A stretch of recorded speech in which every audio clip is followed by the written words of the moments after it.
Je crois que l'assurance nous libère de la jalousie et de l'envie et nous dispense de vivre dans ce tourment. Je crois qu'elle nous libère du besoin de comparer et de rivaliser et d'essayer d'être comme tous les autres. Je crois que savoir qui nous sommes en Christ nous libère pour être les personnes précieuses, merveilleuses, fantastiques que Dieu nous a créées pour être.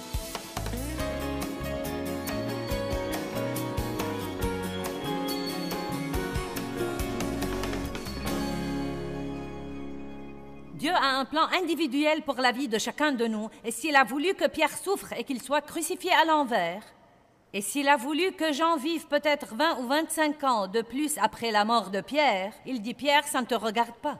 Mon plan pour toi est bon pour toi, et mon plan pour lui est bon pour lui. » Et nous devons arrêter de jalouser ce qu'ont tous les autres ou la façon dont Dieu s'y prend avec eux et apprendre que Dieu a un plan pour nous. Amen. La Bible dit « La jalousie et l'envie rongent les os. » Proverbe 14, 30. Vous savez quoi? Vous entendez l'expression « ronger par la jalousie ». Et c'est une expression mondaine, mais elle est si vraie. Quand vous êtes jaloux de quelqu'un d'autre et que vous ne pouvez pas être heureux pour lui quand il est béni, vous êtes rongé de l'intérieur. Et vous savez, il y a des moments où je vois quelqu'un d'autre, peut-être même quelqu'un dans le ministère qui a plus de succès que moi sur un certain plan. Je ne vais pas dire que je n'ai pas ce sentiment parfois, mais je le combats. Je ne vais pas avoir ce poison dans ma vie. Et vous savez comment je le combats? Dieu, je te remercie pour l'avoir béni. Je suis contente que tu l'aies béni. Je ne serai peut-être pas contente à ce moment-là, mais le diable ne le saura pas. Je te remercie pour l'avoir béni. Je te remercie pour l'avoir aidé. Et Dieu, je sais, vous devez parler à haute voix. Répondez au diable. Vous devez dire, je te remercie, Dieu, parce que tu as un plan pour moi et parce que mon jour viendra. Je n'aurai peut-être pas exactement ce qu'il a, mais tu as quelque chose pour moi. Et quand ça viendra, il sera aussi bon que ce que quelqu'un d'autre a. Arrêtez de rester là à ne rien faire et de laisser le diable régner.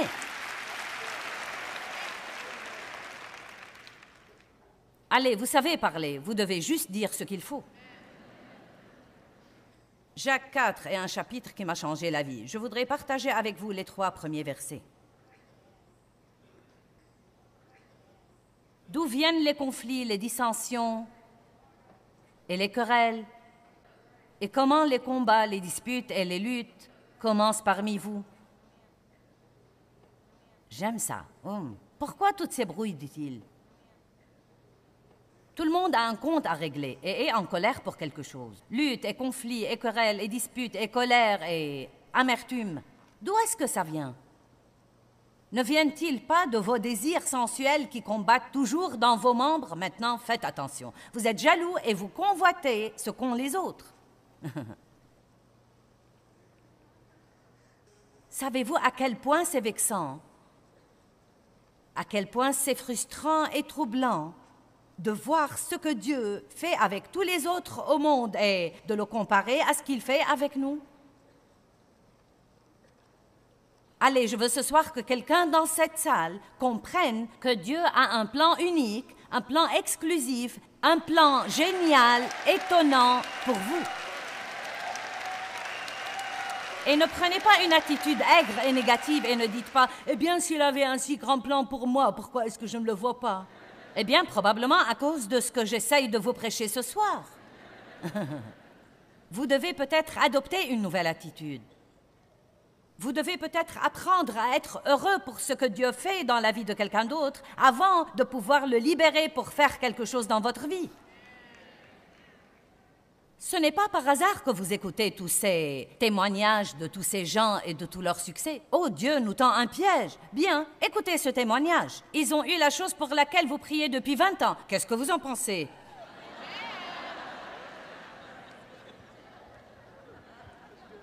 Oh, eh bien, Dieu ne ferait pas ça. Si, il le ferait. Tant de choses dans la vie sont un test. Et après avoir passé le test, notre récompense viendra. Ne jalousez jamais ce que quelqu'un d'autre a. Le passage dit ensuite, vous savez, que tous ces conflits Et ces histoires et ces querelles sont à cause des trucs que vous voulez et que vous ne savez pas avoir. Donc vous voyez quelqu'un qui a ce que vous voulez et vous l'enviez, et vous pouvez même commencer à le détester. Et c'est pareil à un meurtre en ce qui concerne vos cœurs. De belles paroles qui m'ont changé la vie. C'est ce que dit la Bible. Vous n'avez pas parce que vous ne demandez pas. Et vous savez ce que j'ai appris de ça? Ne jalousez jamais quelqu'un d'autre. Demandez à Dieu ce que vous voulez. Puis fiez-vous à lui pour vous le donner de la bonne façon et au bon moment. Et fiez-vous à lui pour ne pas vous le donner si ce que vous demandez n'est pas ce que Dieu a de mieux pour vous. Maintenant, il y a des choses dans la Bible que nous savons que Dieu veut que nous ayons tous. C'est écrit noir sur blanc. C'est une de ses promesses. Mais il y a beaucoup d'autres choses que la Bible ne vous dit pas. Peut-être que vous priez pour être le leader de l'adoration dans votre église. Il faut que ce soit une chose du genre « si c'est ta volonté, Dieu ». Et si vous croyez que cette jalousie n'est que dans le monde, vous avez tout à fait tort. Nous apportons nos bagages avec nous à l'église et nous nous asseyons avec semaine après semaine. Eh bien, si seulement je chantais comme toi. Eh bien, en réalité, je crois que je chante mieux que toi et je crois que c'est moi qui devrais être là-haut, pas toi. Je me rappelle quand je donnais mon étude de Bible à 20 personnes à la maison et je faisais ça depuis 5 ans et j'avais une si grande vision et j'en avais assez de ce qu'elle soit petite. Ne méprisez pas le jour des petits commencements. Je voulais juste quelque chose de grand. De grand. Parce que je manquais d'assurance à l'époque et je ne savais pas que j'étais en Christ. Et j'essayais toujours de surmonter toute la honte et le blâme de mon passé et la culpabilité et la condamnation que j'avais. Et j'avais besoin de quelque chose de grand à l'extérieur pour m'aider à me sentir mieux. Et Dieu n'allait pas me le donner avant que les choses ne soient réparées à l'intérieur. Allez maintenant, je prêche bien. Parce que si Dieu nous donne des tas de trucs à l'extérieur et que nous n'avons rien à l'intérieur, à ce moment-là, la première tempête qui viendra nous emportera. Vous voyez, j'aime ce que je fais. Je l'apprécie, mais je ne sais pas, peut-être que je ne pourrais pas le faire toute ma vie. Mais ça n'enlève vraiment rien à ma valeur. Car notre valeur est en qui nous sommes en Christ et non pas en ce que nous faisons. Et croyez-moi, si nous n'apprenons pas ça, nous serons dans le pétrin, car peu importe combien merveilleusement vous faites ce que vous faites, un jour viendra où quelqu'un d'autre viendra et le fera mieux que vous. Aussi vite que court un coureur, quelqu'un battra son record. Aussi vite que nage un nageur, quelqu'un d'autre viendra battre son record. Aussi nombreux que soient les CD qu'un chanteur vend, aussi nombreux que soient les disques d'or qu'il obtient, quelqu'un d'autre viendra battre son record.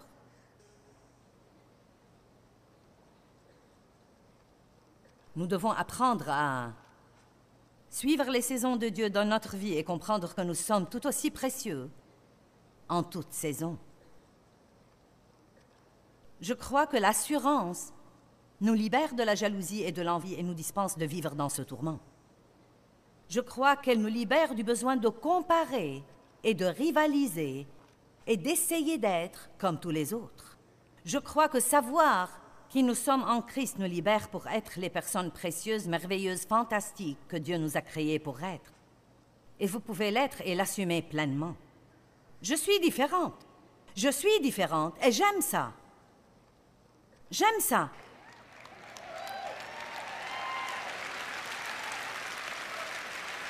Je croyais que j'étais bizarre. Maintenant, je sais que je suis unique.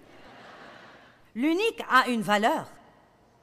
Darlene Zschech, vous savez, la merveilleuse leader de l'adoration de Hillsong, m'a dit l'année passée, elle m'a dit, « N'est-ce pas que tu aimes cuisiner quand tu es en congé et à la maison? » Je lui ai dit, « Non. » Pourquoi voudrais-je le faire?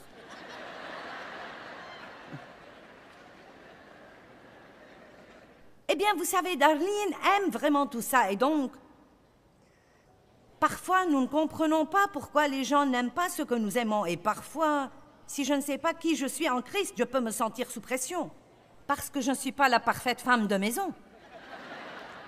Je peux lutter avec un démon pour vous, mais ne me demandez pas de faire un rôti. Parce que ça ne marchera pas. Amen. Je me souviens que j'ai essayé de chanter et d'apprendre à jouer de la guitare parce que je connaissais un autre pasteur qui savait non seulement prêcher, mais encore chanter et jouer de la guitare.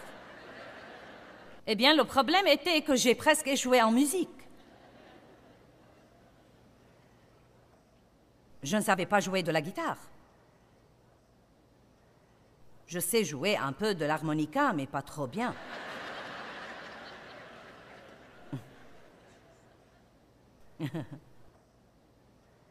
Je me souviens que je lisais Éphésiens 4:11 dans les premiers jours de ma vie avec Dieu. Et j'allais aux réunions d'église et on parlait beaucoup des dons et... Vous savez, tout le monde disait, eh bien, quel est ton don? Quel est ton don? Est-ce que quelqu'un d'entre vous se souvient de cette époque-là? Non, mais il y avait même des réunions tout entières pour essayer de trouver quel était votre don spirituel. Non, mais je suis sûre que ça a de la valeur, mais vous savez, je n'ai pas encore trouvé ce que je suis. Je voyage et on me dit, eh bien, qu'aimerais-tu qu'on t'appelle, révérende, évêque, apôtre? Je leur dis, appelez-moi Joyce. Vous savez? C'est ce que je suis. Mais je me souviens que j'étais angoissée quand je regardais les 5 dons des ministres cités dans Éphésiens. Apôtre, prophète, évangéliste, pasteur, enseignant. Et je me rappelle qu'il y avait quelqu'un qui les citait comme ça. Apôtre, prophète, évangéliste, pasteur, enseignant. Et j'ai pensé, minute, je ne veux pas être un auriculaire. Je vous dis la vérité. Je voulais être un pouce, je ne voulais pas. Et j'ai pensé, parce qu'il disait que l'enseignant était l'auriculaire, que ce devait être le don le plus petit. C'est incroyable ce que nous pouvons être ridicules parfois. Allons à Romains 12 pour un instant. Allez, il est temps que vous vous aimiez vous-même.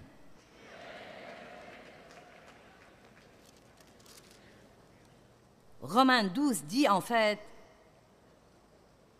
que nous sommes nombreux, mais que nous faisons tous partie d'un seul corps.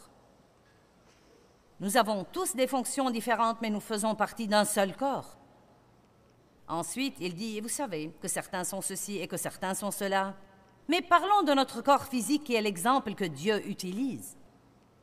Mon corps physique a beaucoup de parties différentes, mais elles ne sont pas toutes pareilles, elles ne se ressemblent pas, elles n'ont pas la même fonction. Certaines parties ont des privilèges que d'autres parties n'ont pas. Certaines parties sont plus visibles que d'autres parties. Et quel gâchis ce serait si la jalousie régnait sur toutes les parties de mon corps. Vous voyez, nous devons travailler ensemble. De temps en temps, j'aurai une nouvelle paire de chaussettes. Elles sont un peu difficiles à mettre. Et vous savez, vous luttez avec ça. Vous savez, c'est étonnant pour moi parce que ma main vient immédiatement au secours et aide le pied. Elle l'aide. Et vous savez, j'ai une jolie bague là et mon doigt a l'occasion de la porter, mais mon œil a l'occasion de la voir. Mon doigt n'a jamais vu cette bague. Il a l'occasion de la porter. Il a l'occasion de l'exhiber, mais toute sa vie, il ne verra jamais cette bague. L'œil n'a pas l'occasion de porter la bague, mais il voit la bague. Maintenant, qu'arriverait-il si ma main disait « Je ne vais pas t'aider à mettre ces chaussures » car pour te dire la vérité, vraiment, je voudrais avoir des chaussures moi-même.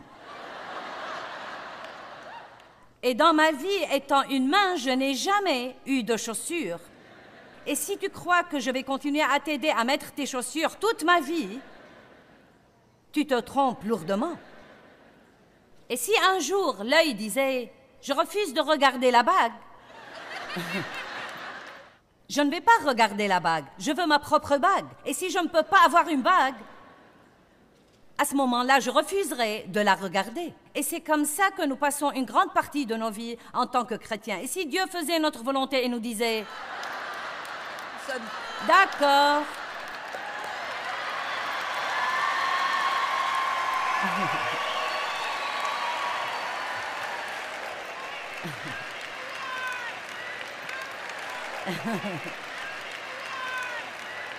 Et vous savez quoi? Je crois que la moitié du temps...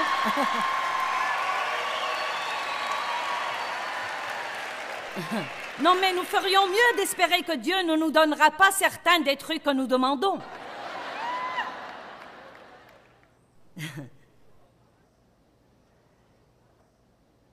C'est de quoi nous avons l'air comme chrétiens parfois. Nous portons nos chaussures dans nos mains et nos bijoux autour des yeux.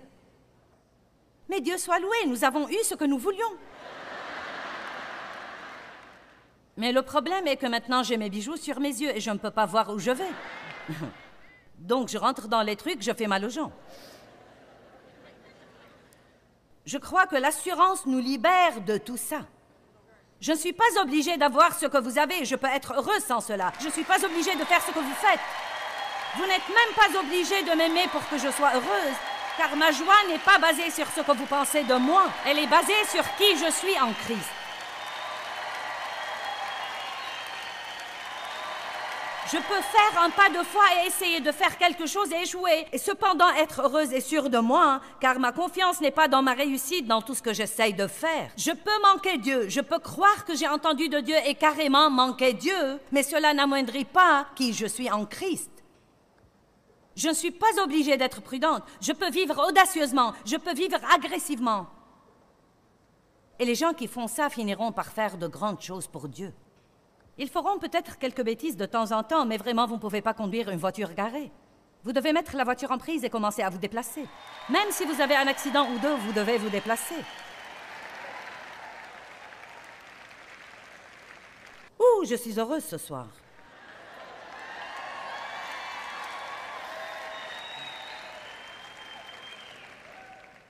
Nous devons nous débarrasser de certaines mentalités mondaines. Vous devez maîtriser votre pensée.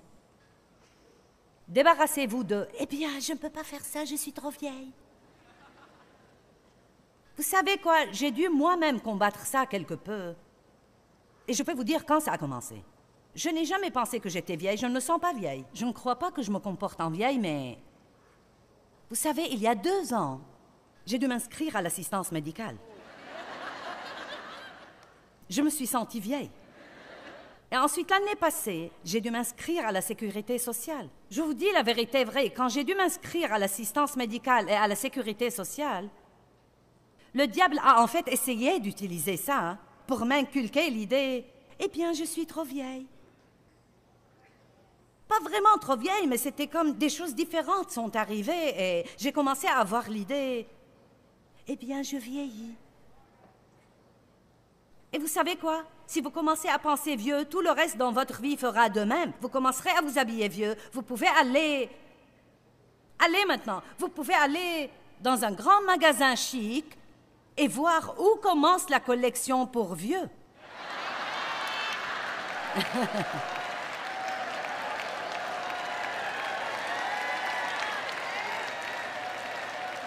J'essaye de partager avec vous que vous n'êtes jamais trop vieux et que vous n'êtes jamais trop jeune. Quand Caleb avait 80 ans et qu'on distribuait le pays qui allait leur appartenir, Caleb a demandé une montagne. Il a dit « Donnez-moi une montagne ». Moïse avait 80 ans, je crois, quand Dieu l'a appelé pour faire sortir les Israélites dans le désert et les mener à 80 ans. Une dame m'a dit il y a quelques semaines, elle m'a dit « Quand j'avais 75 ans, Dieu m'a appelé à aller en Afrique pour lui bâtir un orphelinat. »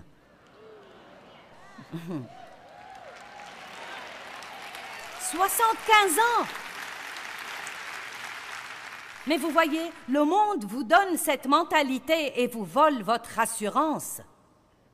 Le pasteur Tommy a dit qu'il joue au basket tous les lundis soirs pour 2 heures d'affilée avec des jeunes de 20 ans. Vous savez pourquoi il peut faire ça? Parce qu'il n'a jamais arrêté de le faire. Allez, c'est pourquoi il peut le faire, parce qu'il n'a jamais arrêté de le faire. Et certains d'entre vous peuvent faire beaucoup de trucs, mais vous avez arrêté de les faire il y a longtemps, parce que le monde vous a convaincu que vous étiez maintenant trop vieux.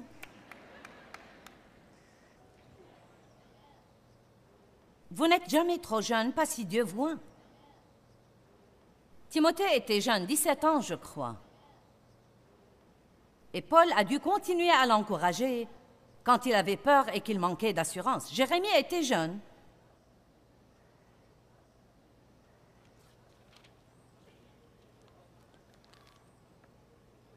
Et pour l'amour de Dieu, ne dites jamais « Eh bien, je ne peux pas faire ça. Je ne suis qu'une femme. »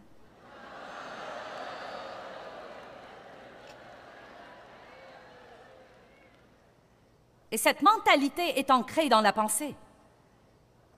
Maintenant, j'ai surmonté ça, mais quand Dieu m'a d'abord appelé à faire ça, je n'avais pas assez de bon sens pour savoir que les gens allaient être exaspérés là-dessus parce que j'étais une femme. Non, mais je n'y avais pas pensé. J'aimais vraiment Dieu et j'ai senti qu'il m'a appelée et je m'y suis mise et j'avais un beau succès. Ensuite, les gens ont commencé à rouspéter parce que j'étais une femme et j'ai dit à Dieu, je suis une femme. Comme s'il allait dire, oh, je ne le savais pas. Je me souviens que notre pasteur nous a arrêtés à Dave et moi à la porte à la sortie de l'église et il a regardé mon mari et lui a dit, frère, c'est toi qui devrais donner cette étude de Bible chez toi et non pas ta femme. Eh bien, nous avons essayé. Dave a essayé d'enseigner et j'ai essayé de me taire et ça n'a pas marché.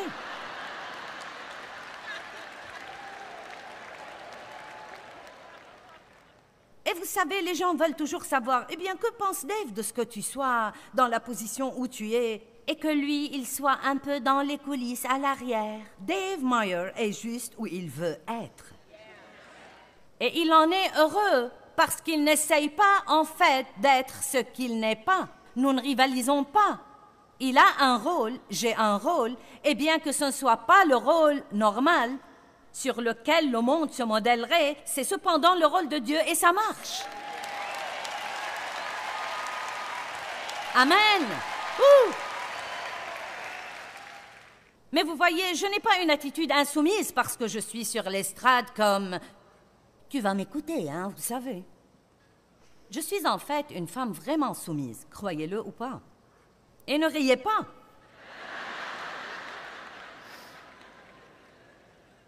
Vous savez, les femmes sont étonnantes. Étonnantes. Nous avons des bébés. Nous sommes étonnantes. Une femme a donné naissance au Sauveur. Les femmes étaient les dernières à la croix et les premières à la tombe. La Bible dit que Marie s'est levée tôt. Et que quand Jésus lui est apparu, elle a dû revenir sortir les garçons du lit. Maintenant, les mecs, je vous aime, mais c'est un fait. Les femmes étaient les dernières à la croix et les premières à la tombe. Ne me dites pas que les femmes ne peuvent pas prêcher parce qu'une femme était la première à porter le message de l'Évangile.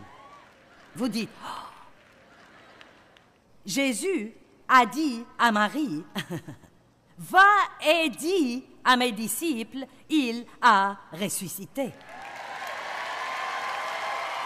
Ça m'a l'air de prêcher. Vous savez, les gars, ne regardez jamais une femme en pensant « Eh bien, tu ne peux pas faire ça, tu n'es qu'une femme. » Ne dites jamais « Eh bien, je ne suis qu'une mère au foyer » ou bien « Je ne suis qu'une gardienne » ou bien « Je nettoie les maisons pour gagner ma vie. » Personne n'est un « je ne suis que ». Nous sommes tous doués et appelés dans différents domaines et nous devons être fiers de tout ce que Dieu nous a appelés à faire. Indépendamment de ce que le monde en pense, vous devez être fiers de ce que Dieu vous a appelé à faire. Peu importe si le monde croit que c'est la plus petite chose qui soit, vous devez être fiers de ce que Dieu vous a appelé à faire. Et si on vous confie le nettoyage des toilettes de l'église, faites-en les toilettes les plus jolies qui soient. Amen? Bien, vous allez aimer ça. Laissez-moi vraiment vous dire comment sont les femmes. La maman et le papa regardaient la télé et la maman a dit « Je suis fatiguée, je crois que je vais aller me coucher. » Donc, elle est allée à la cuisine pour faire les sandwichs pour le déjeuner du lendemain matin. Et elle a sorti la viande du congélateur pour le dîner du lendemain. Elle a vérifié les niveaux des boîtes de céréales, rempli le conteneur du sucre, mis des bols sur la table. Elle a préparé la cafetière pour le lendemain matin. Elle a ensuite mis des vêtements humides dans le séchoir, le linge dans la machine à laver. Elle a repassé une chemise. Elle a ramassé un jeu laissé sur la table, remis l'annuaire du téléphone dans le tiroir. Elle a arrosé les plantes, vidé la corbeille à papier, étendu une serviette à sécher. Elle a bâillé, elle s'est étirée, elle a dit « Je vais me coucher ». Elle s'est arrêtée par le bureau, a écrit une note au prof, compté de l'argent pour une sortie scolaire, retiré un manuel de dessous une chaise et l'a remis à sa place. Elle a signé une carte d'anniversaire pour une amie, a mis l'adresse sur une enveloppe, écrit une liste pour le supermarché et a mis les deux près de son sac. La maman a ensuite nettoyé son visage et mis la crème hydratante. Elle s'est ensuite brossé les dents. Elle s'est coupé les ongles. Le mari a appelé et a dit « J'ai cru que tu allais te coucher. »« J'arrive, dit-elle. » Elle a mis de l'eau dans le bol du chien, a mis le chat dehors, ensuite elle s'est assurée que les portes étaient fermées. Elle est passée voir chacun de ses enfants, a allumé une lampe de chevet, a suspendu une chemise, a jeté quelques chaussettes sales dans le panier à linge et a parlé avec un de ses enfants qui faisait toujours ses devoirs. Dans sa chambre, elle a réglé le réveil, préparé les vêtements pour le lendemain matin et elle a ajouté 3 choses à sa liste de choses à faire le lendemain. Pendant ce temps, le mari a éteint la télé et a dit à personne en particulier « Je vais me coucher » et il l'a fait.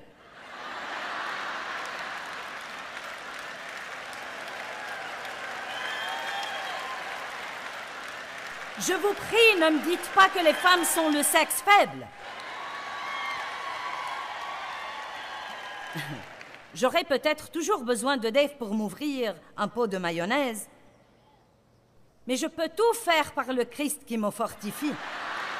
Je suis à la hauteur de quoi que ce soit, prête à toute éventualité par celui qui m'infuse la force intérieure. Peu importe si je me sens sûre de moi ou pas, je serai sûre de moi. Et quel que soit ce que je ressens, je ne laisserai jamais l'ennemi l'utiliser pour m'éliminer. Je vais finir ce que Dieu m'a appelé à faire. Quelqu'un peut dire Amen? Amen, Amen, Amen, Amen, Amen. Ouh, Alléluia! Eh bien, quand nous sommes sûrs de qui nous sommes en Christ, cela nous permet de faire face à la vie avec audace et nous libère de la jalousie et de l'envie vers les autres. Heureusement, nous ne sommes pas obligés de nous comparer à qui que ce soit. Nous avons l'assurance parce que le Christ vit en nous et parce que nous puisons dans son assurance.